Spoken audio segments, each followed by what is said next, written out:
Olá, bom dia, boa tarde, boa noite, tudo bem com todo mundo? Eu sou o professor Ranieri e hoje vamos iniciar a nossa aula aqui sobre um assunto que é o da eletricidade, um assunto que na sala de aula chama muita atenção, chama a atenção ali da galera quando fala de eletricidade, sobre riscos de choque, sobre corrente, sobre termos que são muito utilizados no dia a dia e que a galera sempre fica aí com uma certa curiosidade, com uma certa assim preocupação, aquilo é perigoso, como é que acontece com relação a raios, como que não acontece, como que as coisas são. Então, assim, são situações, são temas, né, que envolvem a eletricidade que traz uma aplicação, assim, prática para eles muito interessante, né? Então, aqui dentro desse assunto aqui, a gente pode explorar muita coisa, a gente tem muita coisa para puxar aqui de assunto com eles, inclusive com efeitos de corrente elétrica, que a gente vai falar aqui mais à frente, sobre riscos que a corrente elétrica traz, o que é perigoso, se é a tensão, se é a corrente, qual que é a diferença desses assuntos aí que a gente vai estar discutindo aqui com essa nossa aula de hoje, tá? Então, pensando aqui na nossa queridíssima eletricidade, né, a gente pensando aqui nesse ponto histórico que a gente tem para ela, né, a história dela começa lá em Tales de Mileto, né, quando ele vê que ao atritar uma resina de fósforo ali, esse âmbar que as pessoas conhecem, né, no tecido, esse âmbar conseguia atrair, ele tinha uma propriedade de atração em alguns outros materiais. No caso aqui a gente vê pela imagem, né, atraindo aí uma peninha, uma pluma nesse contexto. Então, começa ali, né, esse que de pensar, por que que teve essa atração, por que que ao atritar esse material com o outro aconteceu isso. A gente começa ali a nossa história com a eletricidade, né. Com o avançar do tempo aí, a gente tem aí o William Gilbert, que é um outro que também realizou vários experimentos e começou a aplicar o método científico aí, né, entre aspas, aí, utilizado por Galileu, criado por Galileu e o Francis Bacon também. E aí ele começa a perceber que não era só aquela resina de âmbar que conseguia ter esse efeito de atração. Outros materiais também, quando a gente trabalhava essa questão de atrito, isso também sentia ali esse efeito, né? Atraía outros materiais também por conta desse processo. E aí ele começou a investigar um pouco mais aí, foi quando a gente teve um leque um pouco maior e aberto para perceber outros materiais. Interessantíssimo a gente citar para um aluno e deixar isso bem claro, né, que para nós aqui na eletricidade a gente tem que as cargas elétricas como os agentes principais, né, como se a gente fossem os atores principais da nossa história aqui, do nosso roteiro. E principalmente enfatizar a presença do elétron, onde que ele fica lá no nosso átomo, né, o elétron na eletrosfera e o dentro do núcleo, os prótons e nêutrons, em especial a gente falando dos prótons, que é o que nos interessa, né?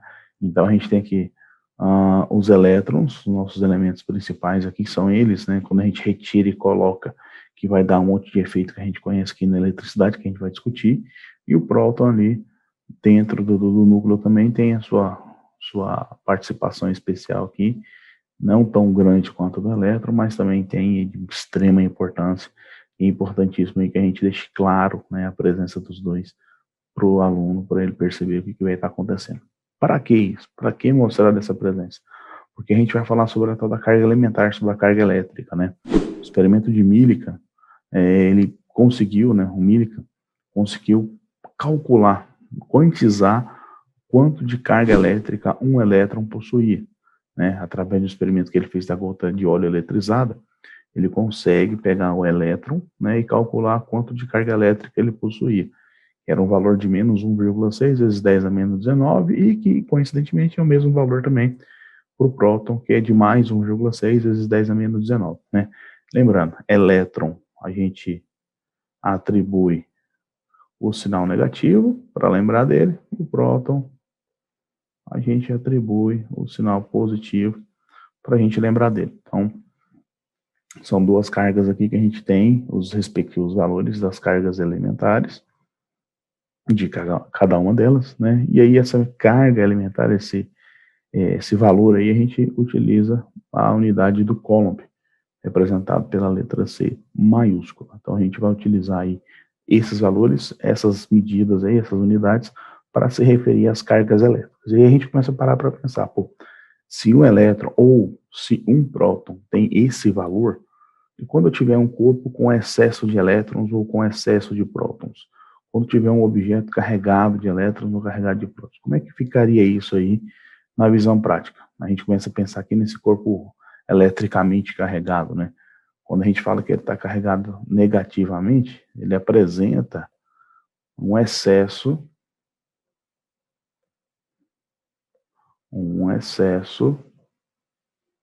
de elétrons.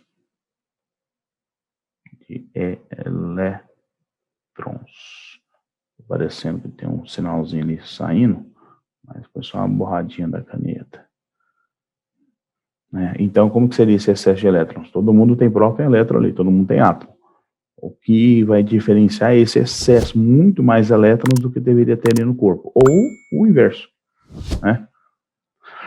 Aqui nesse caso, ele apresenta um excesso de prótons.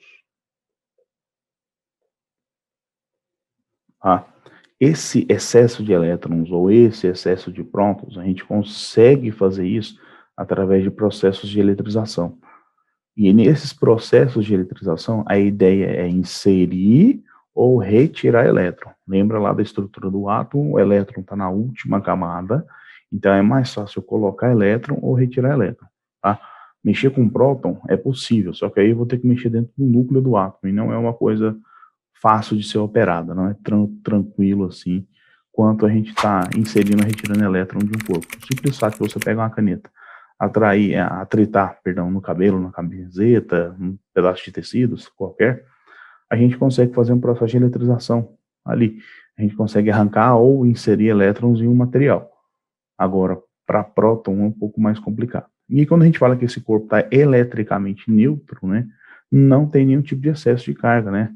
Apresenta a mesma quantidade de elétrons e prótons. Então, não tem excesso, o XCE aqui, parecendo um E de novo, de carga.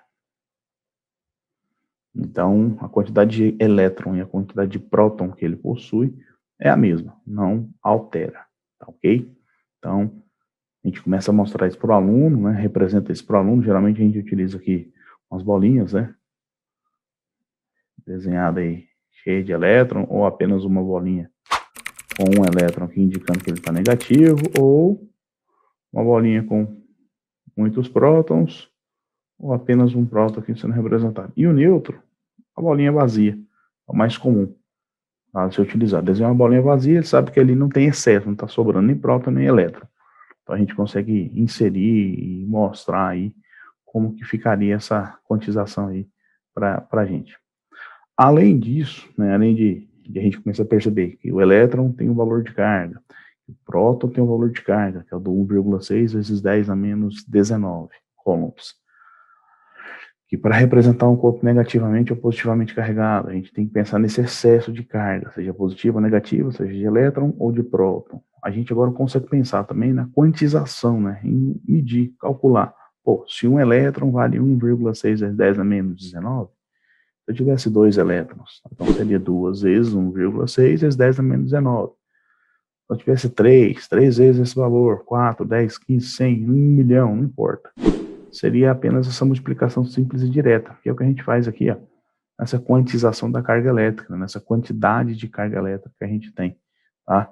Esse Q indica a nossa quantidade de carga, representada aí pela unidade do Coulomb, né? O N seria o número de elétrons ou de prótons em excesso, tá? Tem 10 elétrons, tem 20 prótons, tem 1 milhão de prótons, tem 2 milhões de elétrons sobrando, sei lá. Seria representado por esse número, né? Essa quantidade que está sobrando. E a letra E seria a nossa carga elementar, que é do 1,6 vezes 10 a menos 19 coulombs, né? Só para colocar aqui, para a gente não esquecer, enfatizando aí para esse valor ficar bem claro, 1,6 vezes 10 a menos 19 coulombs.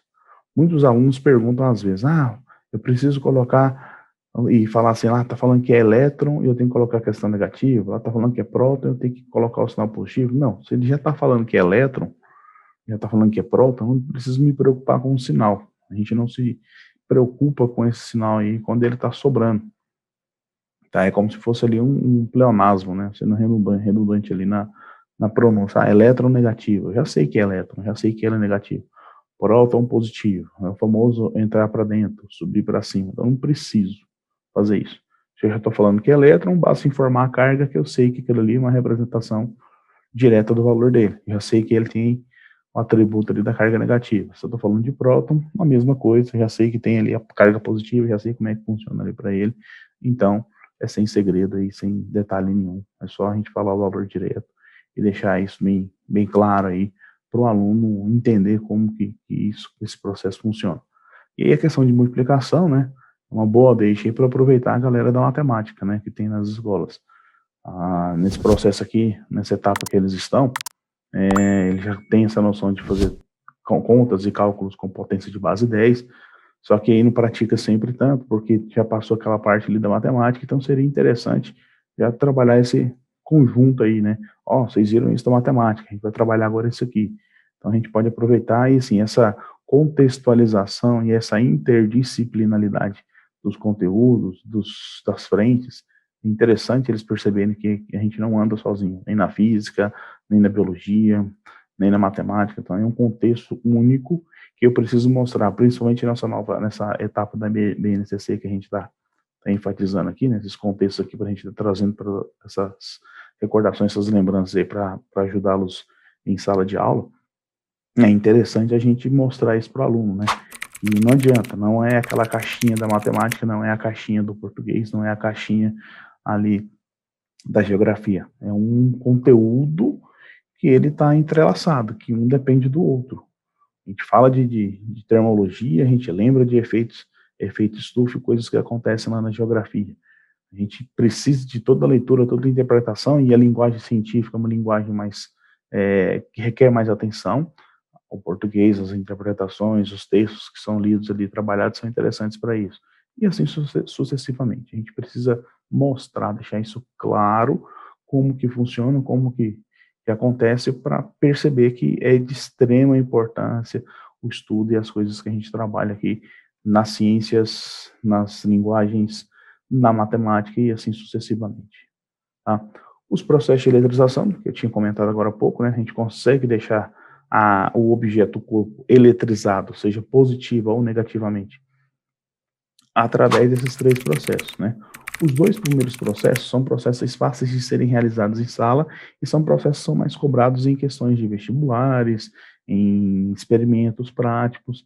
Então, eu sempre sugiro aqui, né, trabalhar esses dois primeiros processos até com relação à questão experimental. O último processo é um processo mais melindroso, mais chato, e requer um pouco mais de atenção, um pouco mais de cuidado para ser realizado. Então, assim, o que importa, né? Grande parte de exercícios de contexto físico aqui que a gente tem no processo de eletrização. E entender o que é o processo e o que vai acontecer no final. Porque o que é o que me importa no final? É deixar esses caras eletrizados, deixar esse corpo aí com excesso de carga. Então, se eu pegar o primeiro processo, que é a eletrização por atrito, o que me importa? Atrito, a gente já começa a imaginar. Eu vou ter que esfregar um no outro. Esse atrito, a gente vai conseguir arrancar a carga de um e deixar um com falta de elétron e o outro com sobra de elétron. Então, retira elétron de alguém, e ao retirar elétron, ele vai ter excesso de carga positiva, e quando eu retiro o elétron, que alguém pegou esse elétron. Quem pegou esse elétron vai ficar com excesso de carga negativa. Então, o que acontece no final? Sinal contrário. Um perdeu o elétron, ficou positivo, outro ganhou o elétron, ficou negativo. Então, o processo que me importa é esse. Eletrização por contato, muito comum quando a gente pensa em contato aqui, quando você desce de um veículo, encosta em alguém, ou num carrinho de supermercado, alguma coisa nesse sentido, e dá aquele famoso choque. Encostei em alguma coisa aqui, tomei um choque, né? A conhecida como eletricidade estática. O que vem a ser a eletrização por contato? Você tem inicialmente um objeto eletrizado, já tinha alguém com excesso de carga, seja positiva ou negativa, e aí ao tocá-lo, você recebe um pouco desse excesso, como se corresse ali uma divisão de cargas entre os corpos, né? Aquele que estava cheio de próton ou cheio de elétron, ao tocar em alguém, vai ocorrer aí essa distribuição, né? Ele vai deixar o outro corpo também eletrizado com carga de mesmo sinal. Então, a gente percebe aí esse cuidado aí nesse processo. E, por último aqui, a eletrização por indução, né? No final do processo, na indução, lembrando que indução eu não posso nem atritar e nem tocar um no outro, porque Olá, senão peço vira... desculpas por interromper sua aula por um breve momento, mas tenho algo importante e vantajoso para compartilhar com você. Se você está gostando desta aula, tenho uma ótima notícia. Agora você pode levar sua experiência de aprendizado para o próximo nível fazendo sua matrícula em nosso site. Ao se matricular, você terá acesso exclusivo a uma série de benefícios. Primeiro, você pode baixar a apostila completa do curso em PDF, perfeita para acompanhar as aulas e revisar o conteúdo sempre que precisar. Além disso, ao concluir o curso, você terá a oportunidade de adquirir um certificado de conclusão, um grande passo para o seu desenvolvimento profissional e acadêmico. E sabe o que mais? Ao assistir às aulas diretamente em nosso site, você terá uma experiência de aprendizado sem interrupções ou propagandas. Isso significa mais foco e eficiência no seu estudo. Então, não perca essa chance. Clique no link na descrição deste vídeo ou visite nosso site para se matricular agora mesmo. É rápido, fácil e vai transformar a maneira como você aprende. Agora, vamos voltar à aula. Obrigado por sua atenção e nos vemos no site. tocar um no outro, porque senão vira os dois processos citados anteriormente. Então, na indução, eu vou aproximar e ter todo um aparato que a gente faz, fazendo um aterramento com fio, tendo cuidado de usar materiais isolantes para não ter o contato direto, perdão, para não ter o contato direto aí com as cargas e tudo mais. Então, a gente tem esse processo. E que no final, eles vão ficar com cargas de sinais contrários, né? Você consegue pegar um objeto eletrizado positivamente e induzir o outro a ficar eletrizado negativamente ou vice-versa. A gente consegue inverter isso aí sem nenhum processo. Mas, a priori, esses três processos são os que a gente utiliza aí para poder fazer a eletrização de um objeto, de um corpo qualquer. Os dois primeiros, tem muitos experimentos na internet, experimento do canudinho que você atrita no cabelo, experimento que você pega um canudinho e atrita ele no papel e gruda ele na parede, experimento com balões, você consegue fazer a tração aí, esfregar um balão no cabelo e colocar na parede fixa. Então, sim, são vários experimentos. Se digitar no YouTube lá, experimento processo de eletrização, vai aparecer lá uns 2 bilhões de vídeos só ensinando a fazer como que acontece, como que rola, como que as coisas funcionam. Então, assim, é muito bacana. Por contato também a gente consegue fazer, mas por indução não é tão simples e também não chama tanta atenção quanto os dois primeiros processos. Dá para ser feito em sala de aula e a gente consegue atrair muita atenção do aluno para ele visualizar ali a parte experimental de como acontece, tá? Então, assim, tem muita coisa na internet, muito simples, coisa que você usa um balão, você já consegue trabalhar aqui essas questões experimentais, né? O único cuidado que a gente tem que ter e falar para o aluno, né, que esses processos aqui, para falar de eletrização, não é legal fazer isso aqui em períodos de umidade relativa do ar mais alta, né? Períodos chuvosos aí na região que cada um mora, não rola muito de fazer isso, né? Por conta da umidade atrapalhar o processo de eletrização. Períodos mais secos é mais interessante estar realizando isso aqui. O efeito ele fica mais evidenciado ali, fica mais fácil de ser visto, né? Em períodos úmidos o efeito ele ocorre, mas é muito rápido e muito fraco ali, não dá muita emoção durante a aula, vamos colocar assim. Beleza? E aí a gente começa a passar aqui agora dentro do contexto que essa parte da BNCC cobra efetivamente, né? Quando a gente começa a falar de corrente elétrica, de circuito elétrico, a gente começa a pensar ali nessa parte aí que, inclusive, é muito cobrada, a gente fala isso muito para a terceira série lá no ensino médio, é um dos assuntos que sempre aparecem aí na prova do Enem, que é essa parte de eletricidade, que é essa parte da eletrodinâmica, né? De entender esses processos iniciais, que é o que a gente vai estar mostrando aqui. E aí, quando a gente sempre fala disso para um aluno de séries iniciais, né, seja 6, 7, 8, 9, não importa, falando o que ele vai fazer, o Enem, as coisas que ele vai encontrar, isso chama muita atenção também, eles já ficam ali vidrados, esperando ali as informações. Então, aqui nessa parte da eletrodinâmica, a gente vai começar a pensar nessas cargas elétricas que a gente tinha inicialmente, em especial aqui na eletrodinâmica, a gente vai falar do elétron, esse movimento ordenado do elétron, essas cargas em movimento ordenado, como está falando aí, que a gente vai perceber esses efeitos, né? Esses fenômenos que estarão relacionados. E aí a gente tem corrente elétrica, resistor, gerador, circuitos, tem um monte de coisa aqui que a gente pode citar para o aluno e que eu vou mostrar aqui as partes que são mais importantes, que são necessárias aí nessa fase inicial, tá lembrando, tá trabalhando, até porque tem muito assunto aqui que requer muita matemática. E nem sempre essa matemática deles estão bem trabalhadas aí, estão bem desenvolvidas, até por conta da fase que eles se encontram aí, para evitar esse processo, tá? O mais importante aqui, falar de corrente elétrica, e aí já deixar claro o que é a corrente elétrica, né? A gente tem aqui um movimento ordenado de elétrons livres, são os elétrons da última camada lá do átomo, devido a uma diferença de potencial. Então a gente tem lá a famosa DDP, a gente conhece essa DDP aqui, essa diferença de potencial na prática, como a tensão elétrica. Essa tensão elétrica é a famosa 220, 110 volts que sai ali da tomada. Isso, tá?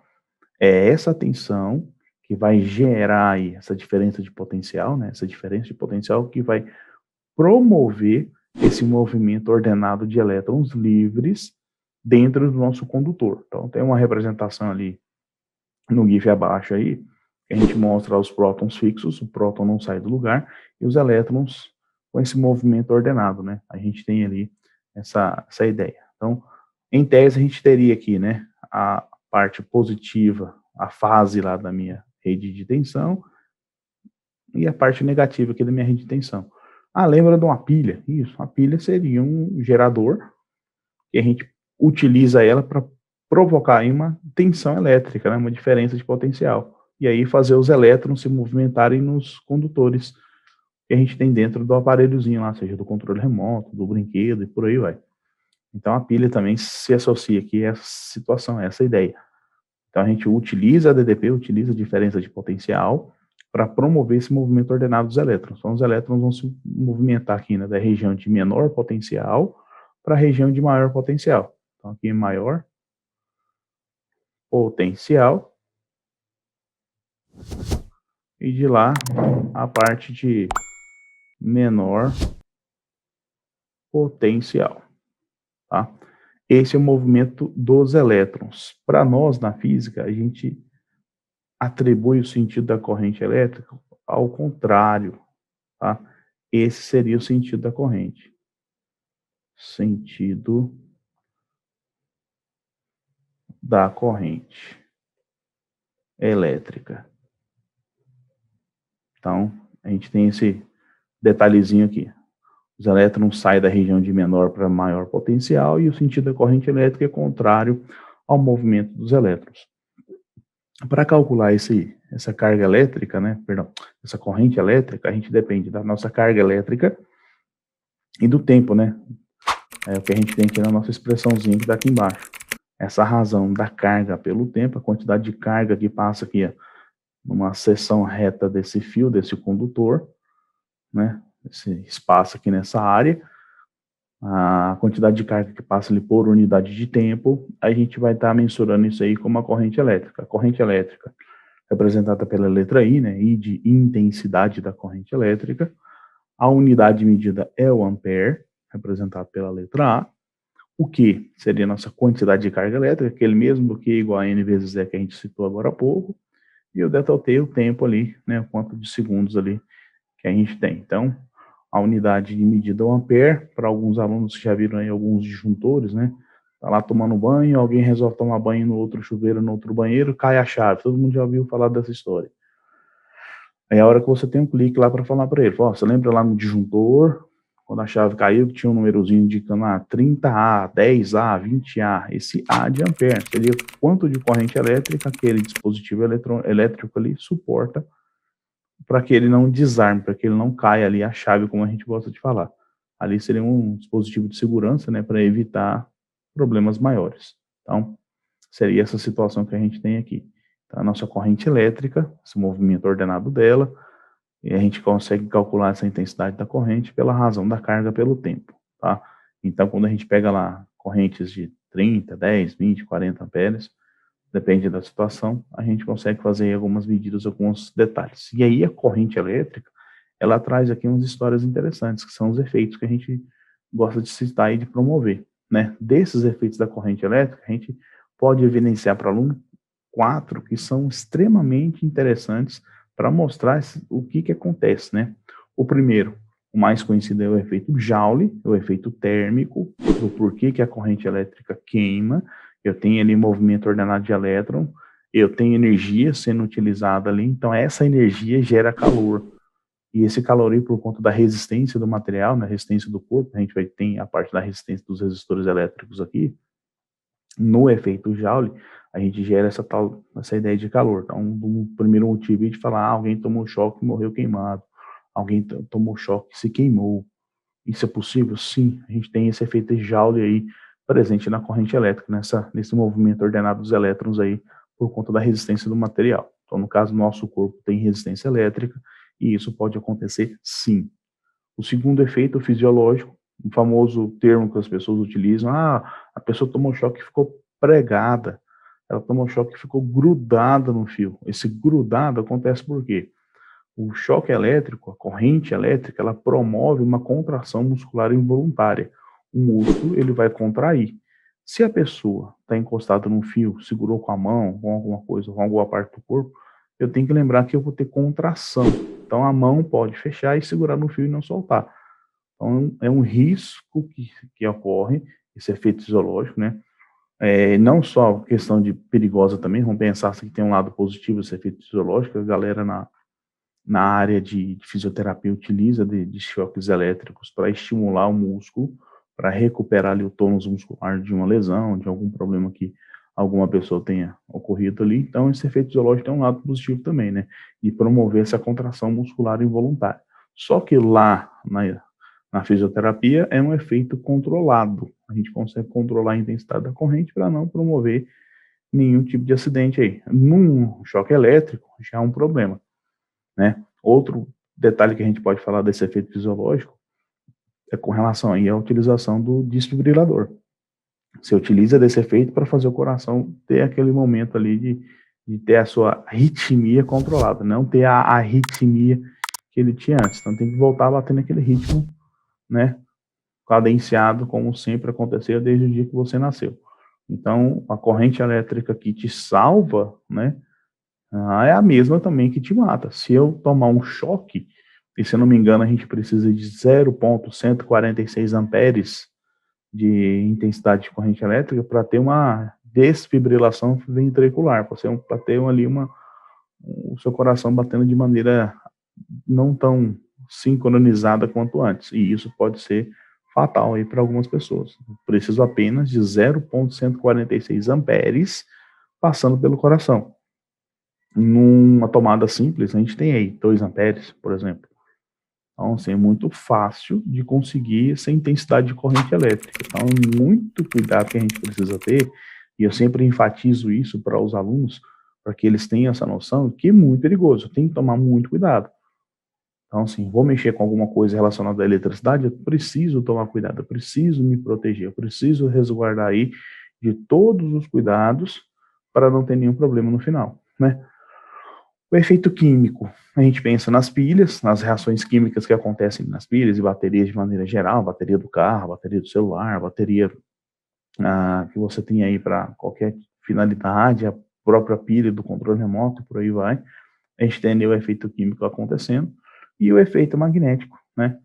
E quando a gente pensa em corrente elétrica, aí é um assunto um pouco mais avançado dentro da eletricidade, a gente vê que a corrente elétrica gera também um campo magnético. Então a gente consegue fazer essa associação também para eles, tá? A gente falou de resistência, né? É um termo também muito utilizado, essa resistência elétrica, né? Ou resistor elétrico, um dispositivo que vai transformar, aí do citado atrás agora há pouco, o efeito Joule, né? A gente vai transformar a energia elétrica em energia térmica.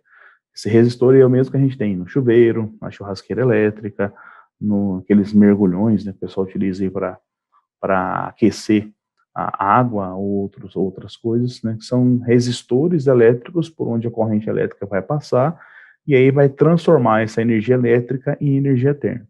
De maneira geral, o símbolo que a gente utiliza para falar da corrente elétrica, perdão, da resistência elétrica, são esses dois aí, né, geralmente representados aqui pela letra R. A gente coloca uma letra R aqui e indica aqui essas duas situações. E aí o nosso resistor, uma coisa que chama muita atenção, o formato dele, a gente tem aqui algumas tabelas que o pessoal vê, não é obrigado a decorar, a gente sempre fala que não precisa decorar, não precisa se preocupar, isso aqui só para ter uma noção que cada cor dessa representa um valor, né, uma medida, que aí no final a gente consegue ter aí o valor do resistor elétrico. Então, se você pegar aqui a primeira faixa, tá, que cor que ela é, né? Aí a terceira, a segunda banda, a terceira, a quarta, o multiplicador, a tolerância, né, o quanto que suporta, para poder chegar num valor aqui de resistência elétrica. E a nossa resistência elétrica, percebam aqui que aparece essa unidade, símbolozinho que está aqui, ó, que é o ômega, letra grega ômega, tá? Que representa a unidade chamada ohm, é a unidade de medida dos resistores. Então a gente tem aqui essa curiosidade, tá? Alguém chegar e ver um resistor nesse formato, cheio de faixas coloridas, cada faixa daquela é interessante mostrar para o aluno, né, que ela representa ali um valor, ou tem resistor que já coloca direto o valor, né, já aparece escrito, sei lá, 3 ohms de resistência, 100 kΩ, 10 mega-ohms, sei lá. Cada um tem o seu valor específico para poder tratar e trabalhar essa medida necessária. Então, a gente tem os nossos resistores que também são utilizados aí para essa finalidade, tá? As leis de Ohm, só para a gente pensar aqui como que a gente vai relacionar a tensão, a resistência e a corrente, né? E aí a gente tem aqui essa relação. A primeira lei, quando a gente fala aqui que a razão aqui da DDP pela corrente, né, vai dar nossa resistência, a gente percebe que resistência e corrente são grandezas inversamente proporcionais, e resistência e tensão são grandezas diretamente proporcionais. Então a gente chega aqui nessa expressão, ou lembrar dessa tabelinha que está aqui, para pensar, né, em como calcular cada uma das grandezas, lembrando que uma é dependente da outra, né. A nossa DDP representada pela letra U, a gente mede isso aqui em volts. A nossa resistência representada aí pela letra R, né, a unidade é o ômega, o nome dela que é ohm. A letra ômega, né, o nome da unidade é ohm, e o A indicando a corrente elétrica, indicando o nosso ampere, a nossa medida aqui da corrente. Então a gente tem a primeira lei que vai trabalhar exatamente essas relações entre essas três grandezas. E assim, essa primeira lei de Ohm, principalmente no ensino médio lá para eles, ela é muito requisitada, ela é muito trabalhada, ela aparece com muita frequência aí no contexto, tá? E a segunda lei que a gente consegue mostrar para o aluno o porquê de algumas coisas, né? A gente vê que a resistência é diretamente proporcional ao comprimento, e inversamente proporcional à área. Para que a gente fala disso aqui? Aqui na segunda lei de Ohm, a gente consegue mostrar para ele do porquê que churrasqueira elétrica tem um fio muito grosso e é muito curta o fio, né? Aí você fala assim, é verdade, né? O fio da churrasqueira é grosso e curto, porque ele é grosso. A área é inversamente proporcional à resistência, diminui a resistência. E o fio é curto porque a resistência é diretamente, a área é inversamente proporcional à resistência e o comprimento é diretamente proporcional à resistência. Esse comprimento é diretamente proporcional, se eu tenho um comprimento pequeno, a resistência é pequena. Para que eu quero isso? Para justamente diminuir o efeito Joule no fio da churrasqueira elétrica, no fio da solda elétrica, no fio de equipamentos elétricos que são utilizados com uma resistência muito alta. Chuveiro, churrasqueira, solda elétrica, isso tudo. A gente depende de uma resistência muito alta. Então eu posso ter ali o efeito Joule num sentido que não vai ser muito legal para mim, onde o fio, né, pode derreter, pode pegar fogo. É uma coisa que acontece aí de vez em quando em algumas situações. Ah, causou incêndio, por quê? Ah, deu curto no sistema. O fio que estava ali não suportou, corrente elétrica muito alta, a resistência elétrica também às vezes muito alta ali por conta disso. E aí o que aconteceu?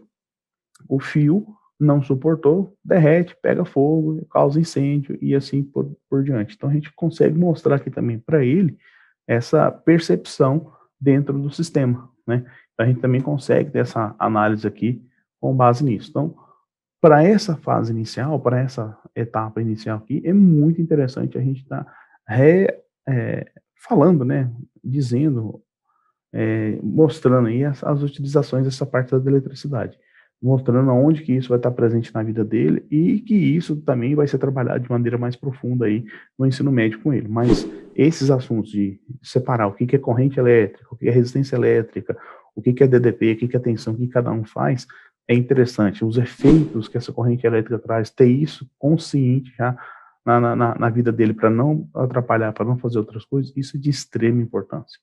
Beleza? Abraço aí para todo mundo.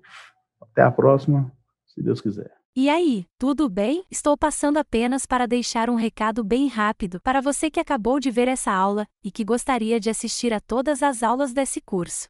É bem fácil, basta você clicar no link que está na descrição deste vídeo ou acessar www.novacursos.com.br. Fazendo sua matrícula em nosso site, você terá acesso a todas as aulas desse curso e mais centenas de outros cursos, além de poder fazer avaliação. E caso você queira, poderá estar adquirindo o certificado com um valor bem acessível. Esse foi o recado que eu queria dar. Aguardo sua matrícula. Até breve!